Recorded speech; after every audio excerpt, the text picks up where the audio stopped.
కదలి రండి తెలుగుదేశ కార్యకర్తలారా, త్యాగాలకు వెనుదీయని దేశభక్తులారా. కదలి రండి తెలుగుదేశ కార్యకర్తలారా, త్యాగాలకు వెనుదీయని దేశభక్తులారా.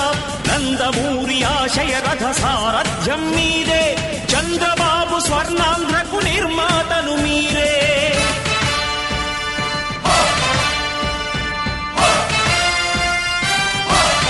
ఆంధ్రప్రదేశ్ రాష్ట్రంలోని గిరిజన ఓటర్ మహాశయులకు సీనియర్ గిరిజన నాయకుడు ఎస్కే కేశవ్ నాయక్ లేఖ ద్వారా చేయు విజ్ఞప్తి.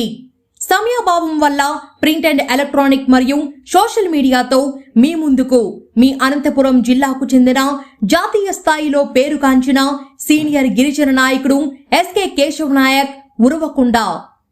రాష్ట్ర భవిష్యత్తు మరీ ముఖ్యంగా ఎస్టీల సంక్షేమం కొరకు ప్రతి ఒక్కరూ ఎన్డీఏ కూటమికి మద్దతు ఇచ్చి తెలుగుదేశం పార్టీకి అపురూపమైన ఓటు వేసి అఖండ మెజారిటీతో గెలిపించాలని వినయపూర్వకంగా కోరుతున్నాను. నేను 1970వ సంవత్సరం జనరల్ సీటుపై మొట్టమొదటిసారిగా గ్రామ పంచాయతీ ప్రెసిడెంట్ గా ఎన్నికై వరుసగా 30 సంవత్సరాల పాటు సర్పంచ్ గాను, వజ్రకరూరు మండల పరిషత్ ఉపాధ్యక్షుడుగాను, ఎస్కే యూనివర్సిటీ సెనెట్ మెంబర్ గాను, SC ST vigilance monitoring committee సభ్యుడుగాను సుదీర్ఘకాలం పనిచేసి అంచెలంచెలుగా జిల్లా, రాష్ట్ర స్థాయి, జాతీయ స్థాయిలో అసలు సిసలైన రాజనీతి నాయకుడిగా, ప్రజాభిమానంతో ఎదిగిన నాయకుడిగా మీ ముందుకు వచ్చి కొన్ని విషయాలు తెలియజేస్తున్నాను.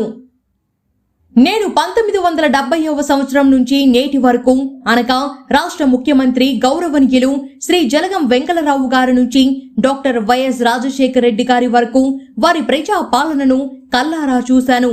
సమాజంలో అట్టడుగు స్థాయిలో అనగారికంగా జీవనం గడుపుతున్న గిరిజనుల సంక్షేమంపై ప్రత్యేక శ్రద్ధ కనబరిచి బృహత్తర సంక్షేమ పథకాలను చిత్తశుద్ధితో అమలు పరిచారు. అదే మాదిరిగా రాజశేఖర రెడ్డి తనయుడిగా జగన్ రెడ్డి కూడా ఎస్టీలకు సంబంధించిన పథకాలను, అవసరమైతే నూతన పథకాలను కూడా అమలు పరుస్తారని ఆశించి రాష్ట్ర ముఖ్యమంత్రిగా ఉండాలని రాష్ట్రంలోని ఎస్టీలు వైఎస్ఆర్సీపీకి ఓటు వేసి 7 మంది ఎమ్మెల్యేలను గెలిపించారు. అయితే అధికారంలోకి వచ్చిన మరుక్షణంలోనే ఎస్టీల సంక్షేమ పథకాలను రద్దు చేసి మరికొన్ని పథకాలను నిర్వీర్యం చేసిన మొట్టమొదటి ముఖ్యమంత్రి సీఎం జగన్ ఒక్కడే. కాబట్టి ప్రతి గిరిజన ఓటర్లు 2024 మే 13వ తేదీ జరిగే పోలింగ్ నందు పాల్గొని ఎన్డీఏ కూటమితో పోటీలో ఉన్న ఎమ్మెల్యే, ఎంపీలను మీ పవిత్రమైన ఓటు వేసి అత్యధిక మెజారిటీతో గెలిపించినట్లయితే రాష్ట్రంలోని ఎస్టీలకు టీడీపీ ఆధ్వర్యంలో మంచి భవిష్యత్తు ఉంటుందని నా రాజకీయ అనుభవంతో తెలియజేస్తున్నాను. తెలుగుదేశం పార్టీకే ఎందుకు ఓటు వేసి గెలిపించాలి?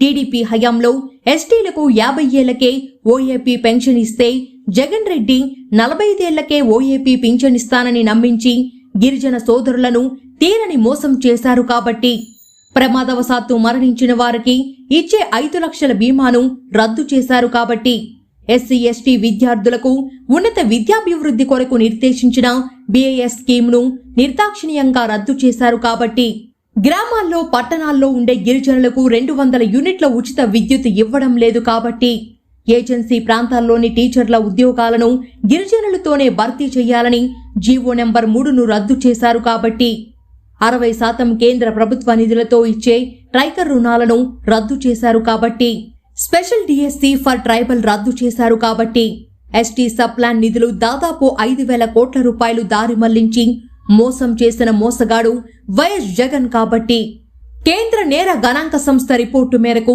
జగన్ పాలనలో ఎస్టీలపై జరిగిన దాడులు 2019వ సంవత్సరం నుండి 2023 వరకు హత్యలు 63, ఆత్మహత్యలు 48, అత్యాచారాలు 148, నేరాలు 1728 వరకు జరిగాయి. ఇంకా ఎస్టీలపై దాడులు ప్రత్యక్షంగా, పరోక్షంగా జరుగుతూనే ఉన్నాయి. బాబు షూరిటీ, భవిష్యత్తు గ్యారంటీ, సూపర్ 6 పథకాలు రాష్ట్ర భవిష్యత్తు అణగారిన వర్గాల క్షేమం కొరకు నిర్దేశించినవి. కాబట్టి మహాశక్తి, యువగళం, అన్నదాత, అణగారిన వర్గాలకు రక్షణ చట్టం, పూర్టూరిచ్ పథకాలను, మరీ ముఖ్యంగా రైతులకు 90% సబ్సిడీతో, సాంకేతిక పరిజ్ఞానంతో వ్యవసాయ పనిముట్లు అందే అవకాశం ఉంది. కాబట్టి నవరత్నాలతో మోసం చేసిన జగన్ను రాష్ట్రం నుంచి తరిమికొట్టి రాష్ట్ర భవిష్యత్తుకు నడుం బిగించిన నారా చంద్రబాబు నాయుడుకి పట్టం కట్టి స్వాగతం పలకాల్సిన ఆవశ్యకత ఎంతైనా ఉందని మనస్ఫూర్తిగా తెలియజేస్తున్నాను. జై గిరిజన, జై జై గిరిజన, జై గిరిజన, జై జై గిరిజన.